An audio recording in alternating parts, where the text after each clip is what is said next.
Big Steve. Shout out Michael Bisping. Shout out the listeners, the viewers.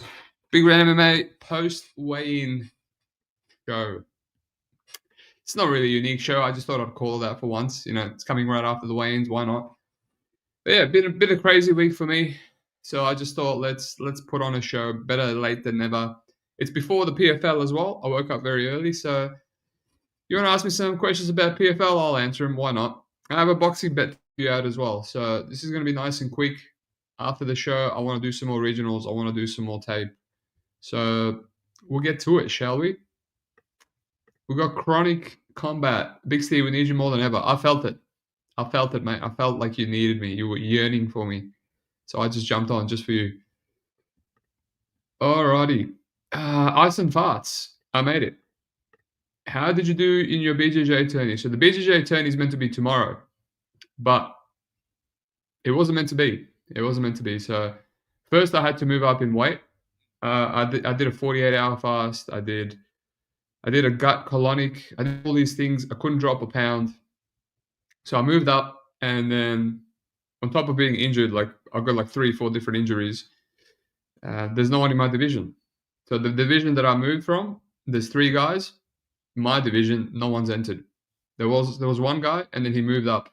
So it's a bit of a higher level comp. So yeah, I understand people not wanting to enter, but yeah, not happening. So the MMA gods want me to watch this card tomorrow instead.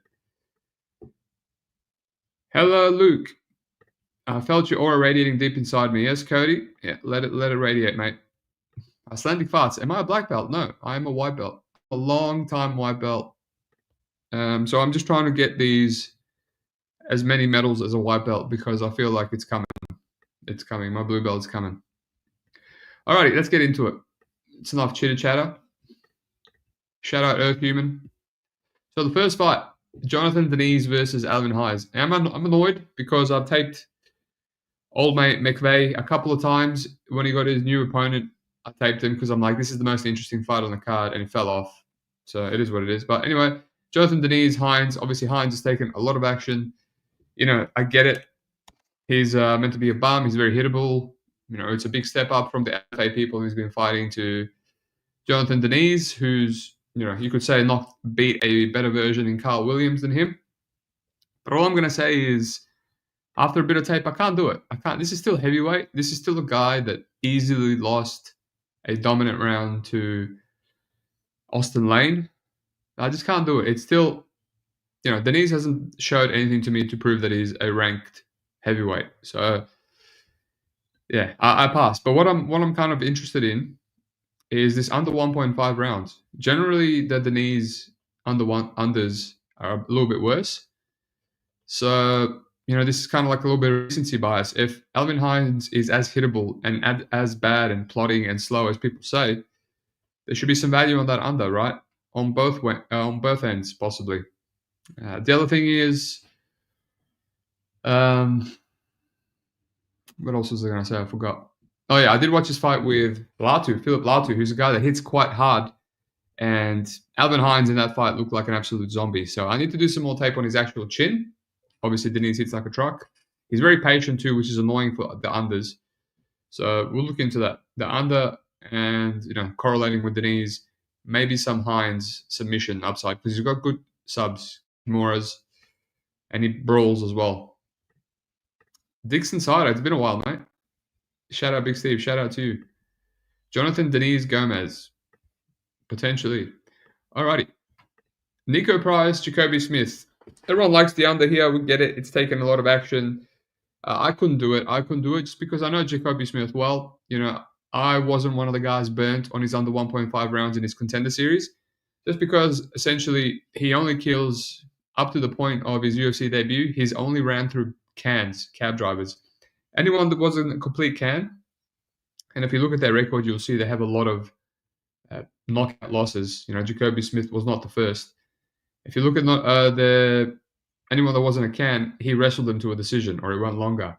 So that guy that he beat in Dana White Contender Series that went over 1.5 rounds barely was the best guy that he knocked out, you know, in round 2. So, Obviously, Parsons brawled with him, but probably Nico Price will too. Nico Price is extremely washed. If anything, I'm just going to play. I was thinking of playing Jacoby Smith round 1 KO and call it a day. I feel like if he goes into round 2, what are the chances that he's attritionally knocking out Nico Price with wrestling and stuff? Nico's a slow start. He's most likely going to warm up into the fight, even though he's washed. You saw it against Morono. Morono started slow. He came into it. Jacoby Smith slows down a little bit as well. So, yeah, I'm just going to poke around 1 KO Smith, if anything. It's barely plus money. It's probably taking a lot of action now. Nico Price does hit hard, but I don't know if I'd give him any KO upside. I mean, he should have KO'd Morono.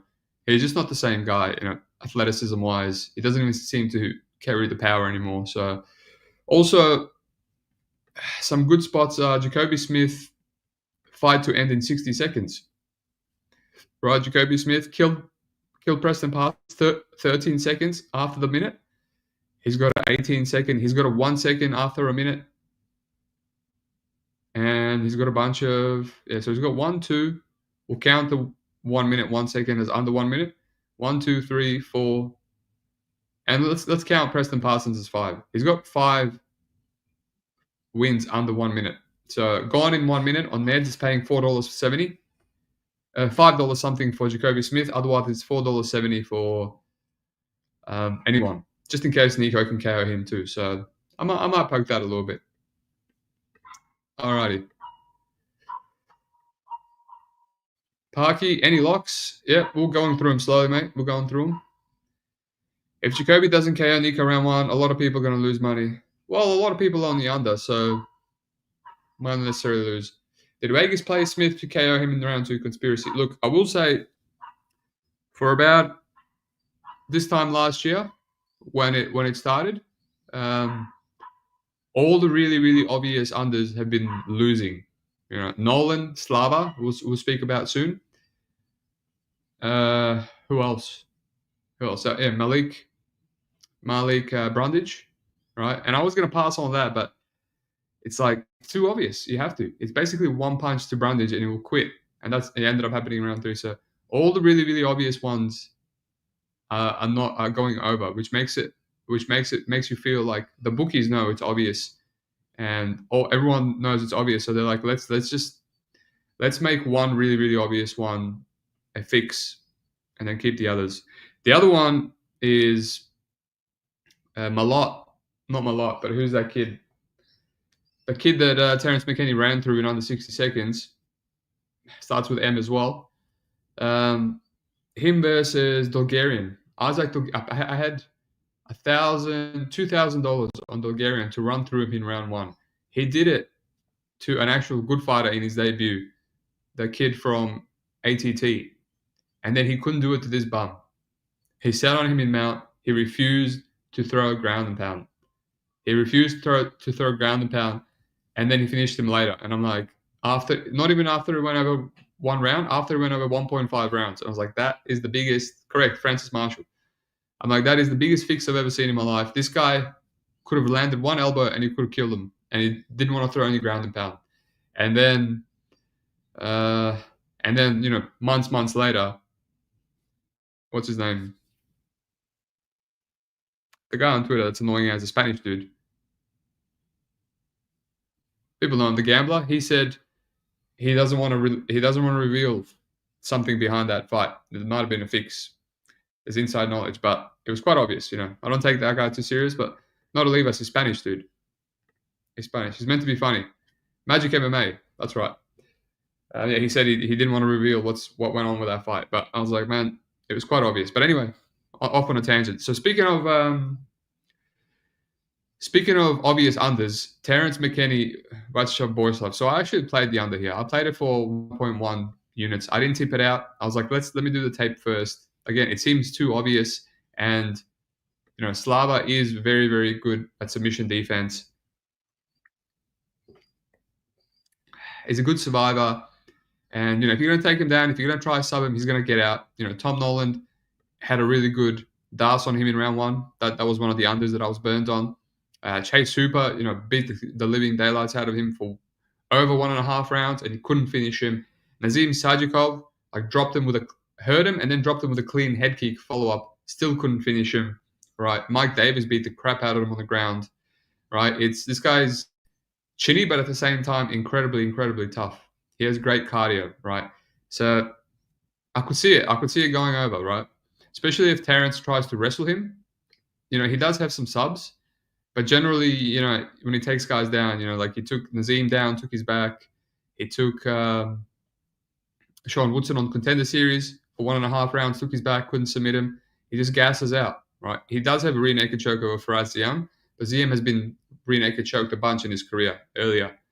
So if he does take down Slava and just kind of sits on him, it could go over. It could go over via grapple control, and then Slava, survives. But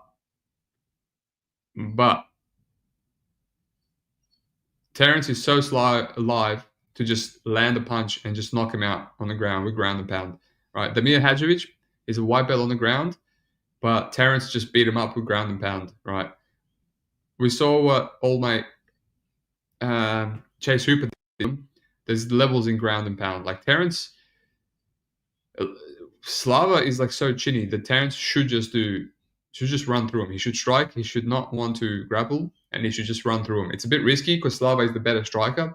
But man, this guy could have knocked out Drew Dober, could have knocked out just a bunch of these other guys, ran through Farola. So I'm just not overthinking it, right? I actually wanted to play the money line on Terence as well, just because Slava looks so washed, so bad. I wanted to play the money line, but I thought the money line correlates with Terence round 1 because Terence doesn't have one win outside of round 1. It's crazy. I went through his record. It's actually crazy. It's just too... Actually, he beat Brendan Todd back in 2018 via heel hook, but it just makes too much sense, right? Hopefully it's Terence because I don't really trust Slava to knock someone out if he goes over the 1 minute mark. But yeah, so I have a unit on the under. I was hoping he would bounce back so I could tip it out. But yeah. Here we go. What do we got? What are the people talking about? I'm just drinking this messed up drink too. This shit is like salt water flush. It makes you shit. Usually I'll do it to drop weight, but I'm just punishing myself.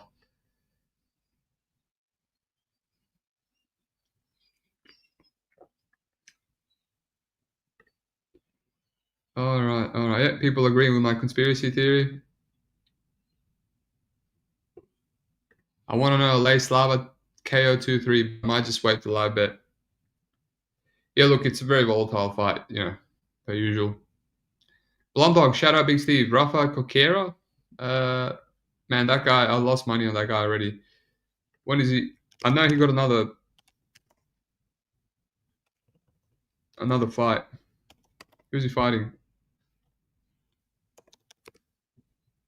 Can't spell his name. Tell me who he's fighting, mate. I remember seeing it. Viviano Araujo, Cortez, nothing's changed. This is a dog or pass. I just don't know if I have the balls to do it. Obviously Cortez is not as old. Probably has better durability. But yeah, dog or pass. Can't lay this chalk on Cortez. Maybe I just lie better because Viviani is so inconsistent. Sometimes the cardio is dreadful. Sometimes it looks better than you would expect. But not rushing it. The line's not going anywhere. Obviously, no one else is brave enough to put money on Araujo because it's not really moving. She's plus 200. Let's move on. Probably goes over. Ravil versus Jose Delgado. Yeah, dog or pass for me. This is interesting. Taped a bit of it, and I'm like, I thought I would like Delgado because money's been coming in on him, and some people I respect are like, yeah, he's worth the chalk, even though this is a massive step up. But yeah, he hasn't really beaten anyone. Delgado hasn't beaten anyone on this level. The best guy that he's fought was Chris Mercante on the regionals, and that guy will be in the UFC soon enough. Really high level guy, high level wrestler, and he's got some power in his hands too. This Faria guy is a nobody. I bet on the under massively there. He ran through him in one minute. Eni Juarez, he was an A1 champion, but he was really, really underwhelming. And the guy that took that on short notice finished him. And Conor Matthews, I mean, I had 2,500 on on Jose there. It's still pinned to my Twitter. It was a max bet. So, yeah, that's all you need to know. But Haider Emil, I mean, if you watch his William Gomez fight, that's a similar guy to Delgado. Delgado's younger, more fluid, faster. He can kick and stick and move, has the better footwork. And, so did William Gomez. Gomez might be more durable than Delgado. Who knows? I've seen Delgado drop a bunch. Obviously, they're both durable. So he won that fight. Gomez tried to grapple as well. Delgado can grapple, but he should be easier to shut down than Gomez is grappling. Gomez is an absolute weasel. That was a split. This is probably going to be another split, and unless Hamil gets some moments. He was cracking Gomez, but couldn't drop him. I actually got dropped by Gomez himself. So, yeah, I mean, it's an interesting fight. I can't really get the strongest read. It might just be a fight that I leave to live betting because it's so volatile. There's going to be ebbs and flows, back and forth. What's the total? I haven't even looked at this total. The under one, it's set at 1.5 rounds. It's a bit, don't know. Neither guy's ever been finished. Alrighty, what do we got? Hard to bet Vivian when Cortez can hit 2 takedowns. I mean, that's a thing. But also hard to bet Cortez because that's the thing. Wrong guy, Rafael Xavier. Yeah, I mean, I get the Xavier love. I would have played him if he was a minus 200. But it's like, Rafael Xavier, if you know his career, I was going to play him against Polizzi. But he was a decent-sized underdog against Polizzi. And now he's a minus 200 favorite to Carl Albergson, who I think is a better fighter than Polizzi. So that's the issue. MMA guy, Delgado plus 150. Nice, mate. I don't really hit those lines, but thought Gomez won on rewatch, but not a terrible decision or anything. Yeah, it was very close. I watched this Carl to be plus 200 to Rafael Xavier. I think Carl is washed. He's getting knocked out by freaking Campbell. And, getting knocked out by freaking Simeon Powell, who he's taken some bums to a decision, but I think it's more risky bias, I think Rafael Xavier is very live to kill him, so that's why he's the favorite. But, man, if he gets taken down, the way Carl Albergson was grappling against Powell, you don't want to see that if you got money on Xavier. Let's go Stevie Wonder. Let's go AWMD. That's what my friends call me. Alrighty. What do we got next? Jack Hermansson, Gregory Rodriguez.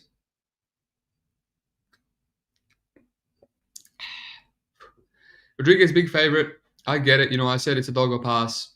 And then you watch the fights and you're like, wow, Rodriguez cracks, man. He's such a man-mountain of a man.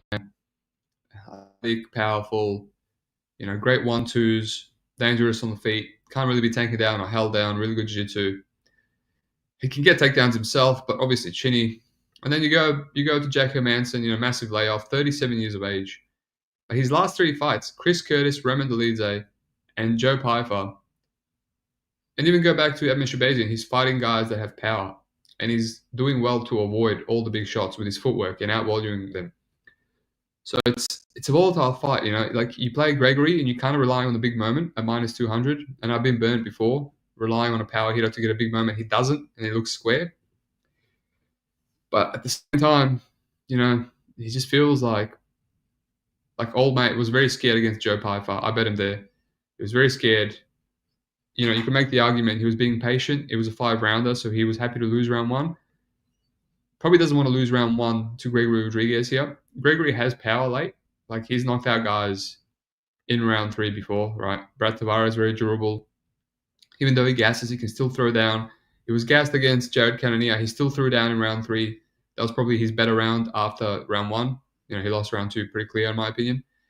So the guy can crack, but look, even Armin Petrosian, he lost that fight to a guy that was sticking and moving, leg kicking him and moving. Jack has done it against Chris Curtis. Yeah, I have no strong conviction. The one thing that's sticking out to me, though, is the under 2.5 rounds. It was plus 120 last night, and I take the fight because of that under 2.5 rounds. So that's kind of what I'm thinking. It will obviously correlate with Rodriguez, but Rodriguez has been knocked out before. Anyone can knock out anyone. So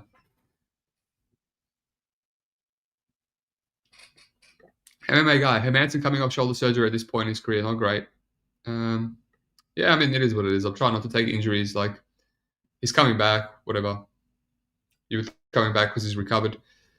Peyton Talbot, Philip Lima. Yeah, I said I like Lima. I was going to lock him in start of the week, but now I'm coming back on Talbot. He's got some aura about him. I don't know if I can lock him in just because, he's known to start slow, and Lima is just all systems go from the start.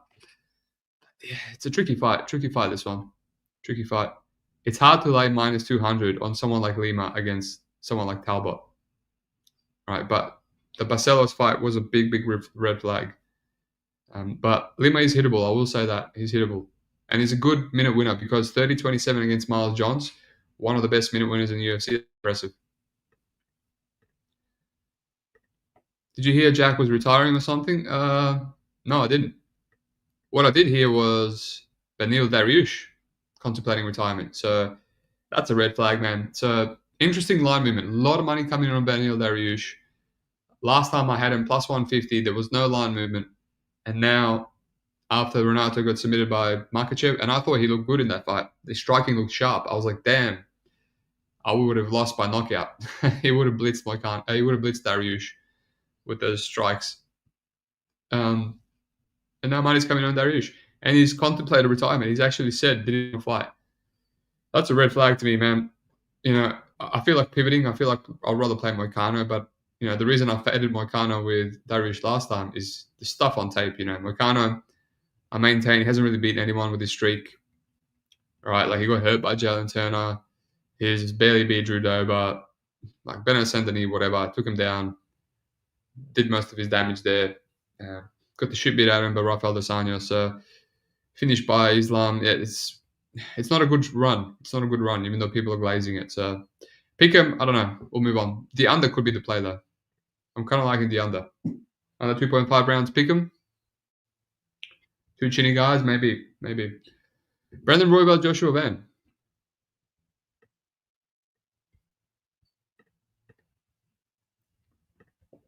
What's up, John Dong?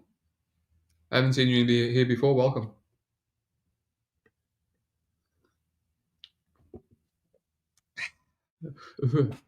Brandon Royval, Joshua Van. I have a unit and a half on Joshua Van. It was an aura bet. I'm like, he's going to land the more strikes to Brandon Royval. Everyone gets hurt. Everyone hurts Brandon Royval. He drops him, and then he comes back. He's got a lot of volume. But, you know, Joshua Van is very hittable too, although his chin held up against Bruno. Right? He looked almost iron-like, just taking shots from Bruno, countering, same as Cody Durden. You know, I played Charles Johnson against him, but that temple shot that he landed on him and then a bus driver uppercut, you know, that was a brutal KO. I still think his chin's great. You know, Brandon Royval just out there pitter-pattering. You know, round 5 against Pantoja, he needs a finish, and his strikes just have nothing on him. He's just fainting and just like looks like he's sparring.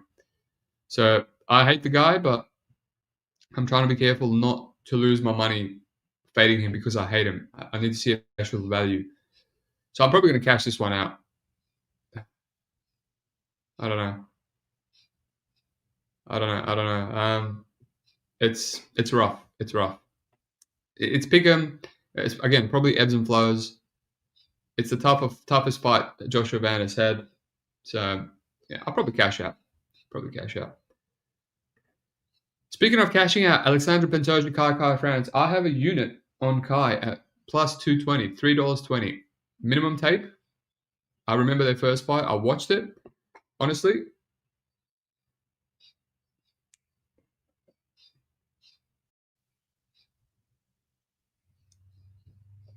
if you don't drink this quick, it goes cold and then doesn't work. Honestly, I thought it was 1-1.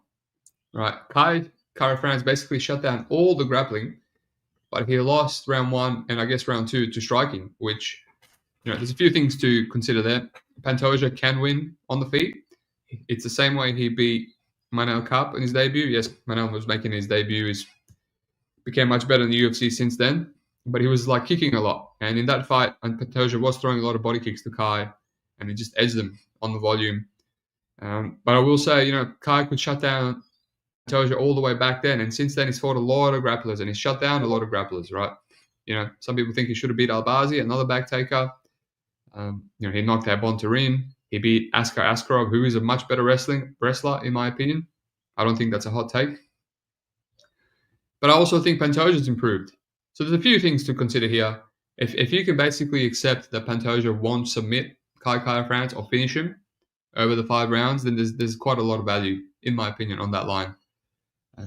Kai France himself has big power, right? We know Pantoja has an iron chin. He's never been knocked out, but the man is extremely hittable. The man eats, overhands all the time. If anyone can do it, it will be Kai France, right? So I haven't tipped this one out either. I didn't think the line was really going to move. It has moved a little bit, from plus 220. It's plus 187 on Bet365. It's probably better on Bet Online. It's probably going to fluctuate still. But who cares? If there's value, there's value. It doesn't really matter. 20 cents difference. Big underdog is big underdog. So that's where I'm at. I haven't really taped it properly, but yeah, that's where I'm at. Sparring with reality. Steve's got a big black glass of vodka. Yeah, I mean, it's close enough. Concussion stuff on Royval is a bit worrisome. Yeah, I forgot about that. Don't tell me stuff like that. It's gonna make me keep and then I'm gonna be pissed. Subhuman, what's up? The difference between their tough fight and now is this is a 5 rounds and Pantoja slows down. Well, Kai slows down as well, but it's hard to say Pantoja slows down when he wins round 5s. You know what I mean? It's easy to say he slows down, but he is constantly coming out there fight after fight and gutting out rounds 4 or rounds 5. SJ Pizzy. What's up, SJ Pizzy? I don't remember you in here ever before. Thanks for listening. Why tip Van? Well, I haven't tipped Van. I haven't tipped any of these bets that I'm giving out on the pod. I just haven't felt comfortable enough to tip anything out. So I have Kai, I have McKinney under 1.5, I have Van, and I have one more, but I haven't tipped any of them out. Alrighty. Main event. Topuria versus Charles Oliveira. I maintain that Topuria should knock out Charles. There might be some sweaty moments. As I said, I had $4,000 on Armin Sarukian over Charles Oliveira, and I knew there would be some sweaty moments because Armin loves to get hurt, loves to get dropped. His wrestling can be a bit push and shove sometimes. It's not the best. He doesn't have the best jiu-jitsu, so he needs many takedowns over and over again, which gives Charles 10 minutes to knock him out. This, I don't feel, should be as many sweaty moments. I think Topuria could be more durable. He's obviously a lot more dangerous on the feet and on the ground. I just think he's a lot tougher for Charles, man. He's a lot more dangerous on the feet. It doesn't have to go 15 minutes or 25 minutes. It could be a very quick fight. Yeah, I think it's rough. I think it's probably the easiest path for Topuria to the belt. Sure, you could say you could fight a striker like Gaethje or someone that he can take down and submit, but he probably wouldn't do that. He would strike with him, and then he would be a lot more sweaty because Gaethje hits harder and he's got the leg kicks, and he's outstruck a world-class striker like Fiziev twice. He can make adjustments, whereas Oliveira is just reckless. But yeah, that's where I'm at. I've got just a little bit over half a unit on Topuria 1, 2, 3 to win half a unit, 320 to win 230. Didn't even think about it. I just locked it in early in the week when the props released. So I was like, I'll tape it later. I'll decide if I want to keep it or not. But Topuria calls round 1 KO. I basically think I'll give him a little bit more than that. He hasn't knocked out many guys in round 1, but round 2 maybe the round where he kills him. But maybe even play the under 1.5, under 2.5. Fight ends in round 1 or 2. I even feel like parlaying Topuria and with everything and just kind of hedging out, like what I used to do back in the day. But what else am I going to parlay with? There's not many options, you know what I mean? So that's it. Van, don't feel great about it. McKinney under 1.5 rounds, yeah, but it took a lot of action. It was $1.55, now it's $1.40. I didn't expect people to keep hammering it. Kai, $600 to win 1,300. There's room to hedge that one out. And Topuria 1, 2, 3. That's it. Other things that I'm liking Diniz under 1.5. I'm liking Jacoby Smith round 1 KO or under 60 seconds little poke. Araujo will pass. Hamil will pass. Hermansson Rodriguez a tough one. Under 2.5 rounds. Talbot, I'll probably live bet this one. Dariush Moicano, yeah, probably the same. That's pretty much it.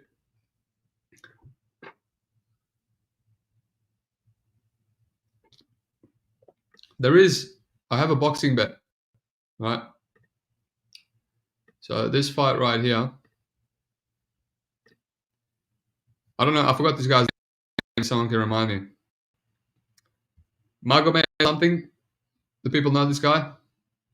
This is my boxing bet. So this is in about 2 hours he's a fraud. He was like, there were so many YouTube videos on him like years ago.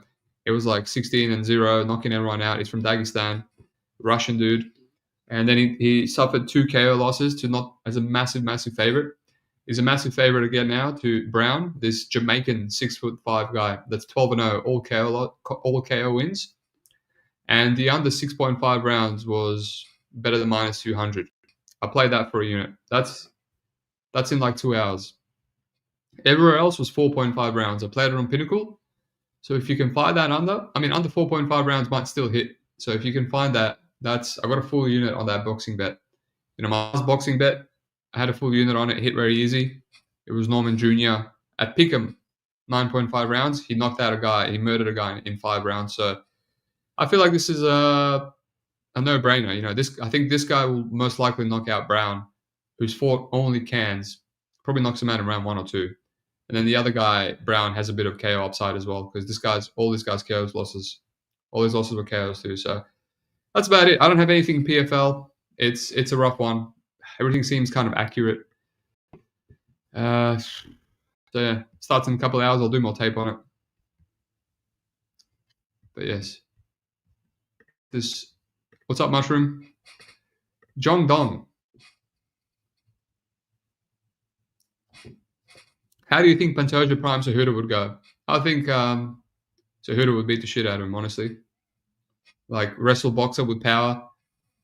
So, Pantoja's not that great, he's lost to a lot of dudes, he's lost to Figgy, he's lost to Askarov. Like, Prime Cejudo is better than Askarov. Prime Cejudo is an animal at flyweight. He's like DC with a karate stance. Durability, power, cardio, wrestling. All right, that's it, lads. Like and subscribe. Peace out. Good luck on your bets. Let's make some money.